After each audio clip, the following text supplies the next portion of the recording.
going to a tough place to play in the SEC, which they all are. This is one of the challenging ones. They got a great environment.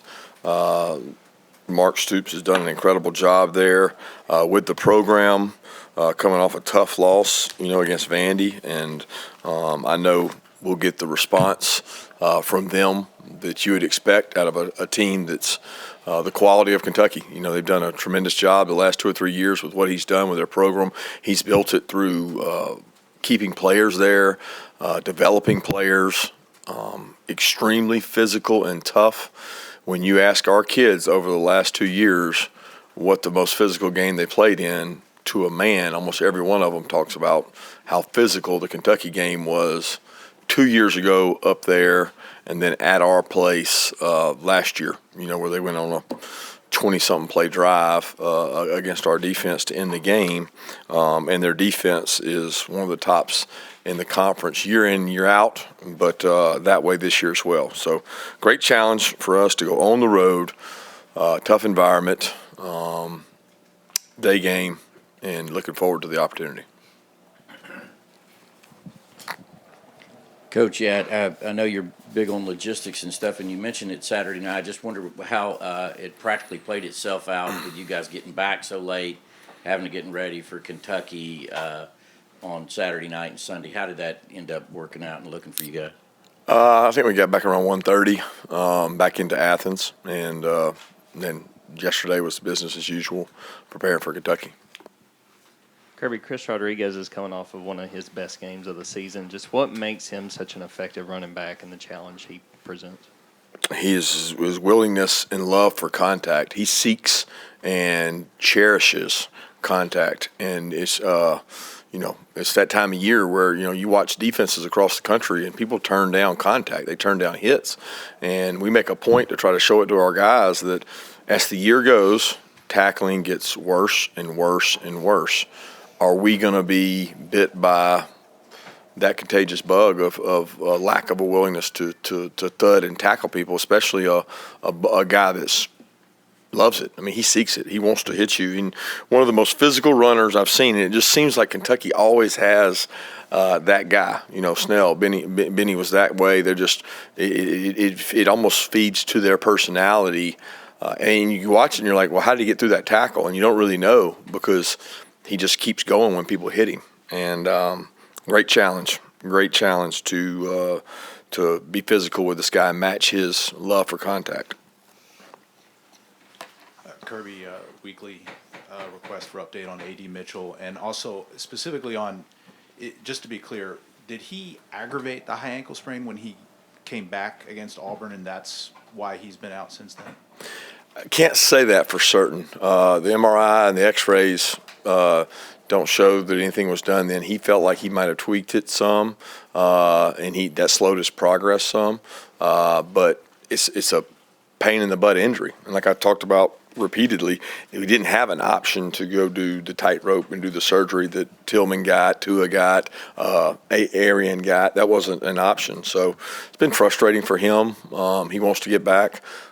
He works really hard at it. He was better last week than he's been every week previous. He actually got to do individual drills last week and did some things, but he's still not, or at least last week. I don't know where he is this week because I haven't seen him yet. But he was not where he could come out of breaks and do the things required to play receiver, and that's tough. So he stayed here. He got extra rehab here. Felt like he got a little better rehab here, not having to be on it, all weekend and during the game. And so we're again hopeful to get him back this week, but it'll be day by day. Kirby, y'all have won the East 5 out of 6 years. Just from your perspective, what does it take to sustain that kind of success through multiple recruiting classes, multiple different teams, that kind of thing? Well, it takes consistency in performance. It takes a commitment to excellence from your entire administration. It takes physicality in this league. It takes a really mature team to manage every game like it has a history and life of its own. And that's what it takes, but it's not the be-all and end-all to just win the East. There's a lot of things left out there for this team to do. Coach Karras mentioned coverage recognition is what he felt was has been one of the bigger improvements he's seen from the wide receiver core as the season moves along. Kind of what's been your view of that this year? As far as what's the improvement, or coverage recognition. He mentioned that as being one he felt as one of the being able to recognize quickly what the other defense is trying to do. yeah, some routes that affects the route, some routes it doesn't. It depends on what kind of passing game we're calling. So yeah, that's really just an experience quality. The more you experience it, the better you are at it. It's kind of like a defensive back recognizing a route. The more you see the routes, the more you recognize them. Same way for receivers. The more you see the coverages, the more you see the things you got to do to attack them. But some coverages it doesn't matter. Man's man. So it's you don't have to recognize man. You got to be able to go beat it. I think B-Mac and Coach Munkin have a lot of experience developing guys in that area. Yeah, two questions here. One, anything new on Javon Bullard? And two, what kind of challenges does playing a guy like Will Levis, who is so physically gifted, present to your defense? Bullard has a lower leg contusion. It's like below the knee. I think he's going to be fine. I think he was limited a little bit yesterday in some of the workout stuff they did, but we fully expect him to be able to play. I haven't seen him practice. I haven't seen him myself, so we'll see more today. As far as Will Levis, this guy's got a bazooka for an arm. He can make all the throws. He's a really good athlete, and he's physically and mentally really tough. He's wired that kind of way to compete against you. It's not like he's going to shy away from contact. He doesn't get flustered by rush. I mean, he's not afraid of standing in there and taking shots, and that's one of the number one qualities of a quarterback. Can they stand in there and be unaffected? And he has been. He's shown that, and he's actually shown the ability to break tackles and make plays out of the pocket. Kirby, I was going over some of Mike Leach's post-game comments, and he was crediting your defensive line, which has been a hallmark of your defenses all the way back to Alabama. And he said that not a come up the field group, a pull and yank group. And then he also said that you're good at transitioning. When he talks about the transitioning part, what is he referring to? And as far as the way you coach these defensive lines, can you go into some of the details of what he's explaining there? I don't know what he means by the pull and yank. I would think he means strike and attack, because that's what we do with our defensive linemen. We strike, attack, and then get off blocks. It's block protection more than it is anything else. But transition could mean many things. Do they cover down hard when you throw a screen? Do they transition to go cover down, or do they transition from a run play to a conversion of transition to pass rush? That's what a lot of defensive guys call transition is, can you convert from I'm playing the run to now I'm playing the pass? But I don't know without asking him exactly what he meant. Kirby, Kentucky's pass defense has been one of the best in the conference. Just what stands out about how they've played the pass throughout this year? Well, their entire defense has been one of the best throughout the conference, and they have been consistently every year. Let's be clear, because they have really good defensive coaches. Coach Stoops very involved. Coach White does a tremendous job. They're very consistent because they're physical. They don't allow you to get the run game going. They play a lot of odd front, which makes for really tough sledding in terms of large human beings being inside. You don't move and displace them very well.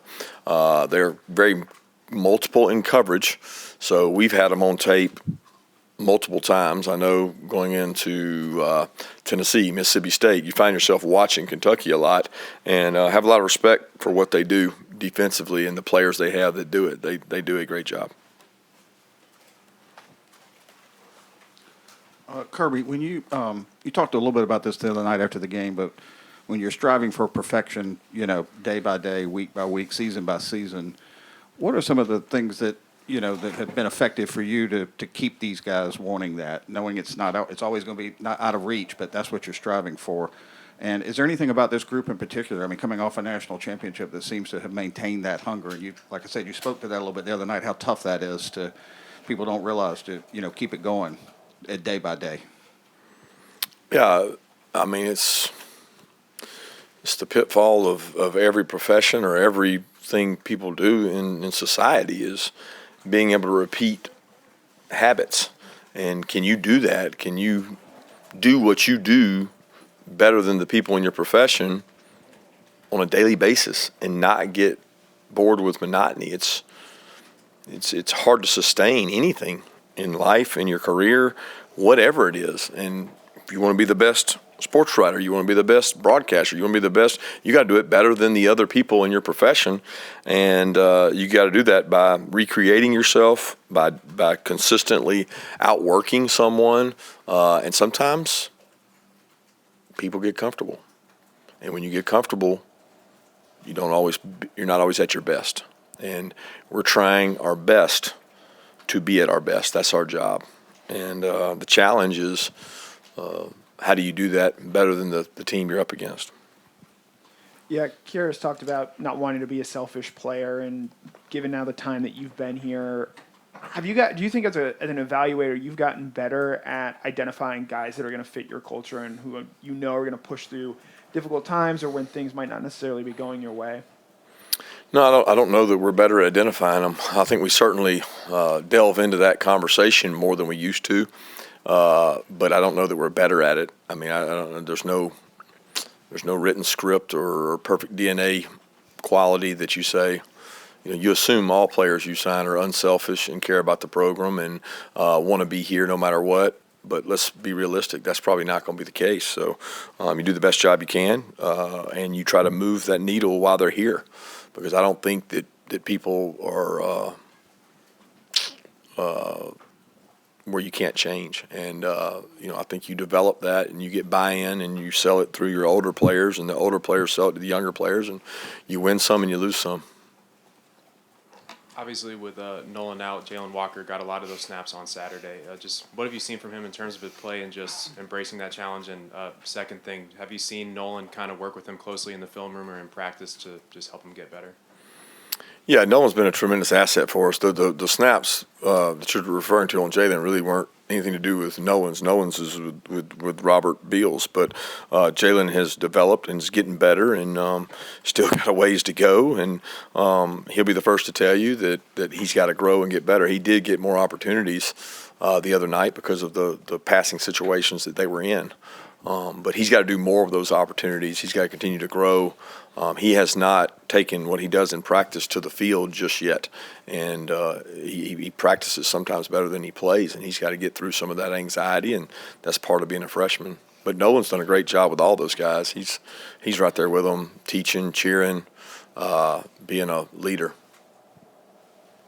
Kirby, over to your right. Going back 2 answers ago, you were talking about kind of staying at the top of your field, being the best, and you said that getting comfortable can be one of the biggest obstacles to that. At this point in your team's journey, in your team's season, how do you keep players from getting comfortable? Keep talking, recentering, coming back to the purpose and what we started all this about. And, we did have the good fortune of not a lot of these guys were major parts of the run that went on last year. So it was new for a lot of them, and the energy and enthusiasm towards making a mark themselves and creating their own identity was the lead factor. And sustaining that is now we're getting in the fourth quarter. We're at the 15, 20-yard line, like trying to go finish off the regular season, and that's got to be sustained. So far, they've had a good attitude, and they've approached each week independent of the previous. Kirby, you used the word connection a lot to describe the bond between these players, and I saw the clip of you talking to them in the locker room saying that they're the most connected group that you had ever seen. What are some of the things that you see from them that make you say that? Well, the reactions to good and bad. We say we're at our best when the worst happens, and that's where we want to be at our best. That's the spot you can be the most connected. It's easy to be connected when Ladd McConkey runs 80 yards for a touchdown. I mean, it's hard to be connected when a guy misses you for a touchdown pass and you don't pout about it. A guy fumbles, a guy throws an interception, a guy gives up a huge pass interference. Where's your connection now when it's needed most? And that's the muscle that we like to say is our strongest muscle on our team. So if you got it, why not use it? And no reason not to use it if you got it. And I thought our kids did a good job of that the other night. Kirby, they said on the ESPN broadcast that that Stetson was experiencing some right arm discomfort. Is that just the nature of 10 games into the season, or was there a particular hit he might have taken? Not real sure. No telling. Coach Trammell is one of these guys, I guess a program guy, maybe a way to describe him. He's been around a long time, had to kind of wait his turn to, earn the position he's in right now. How much appreciation you take for guys like that who are willing to kind of make that sacrifice? It's awesome. It's the consummate team player that has played his role and is playing his role now. Still doesn't play a ton of snaps, but he makes the most of the snaps he takes, and he has tremendous toughness, and he has tremendous buy-in to the way we do things.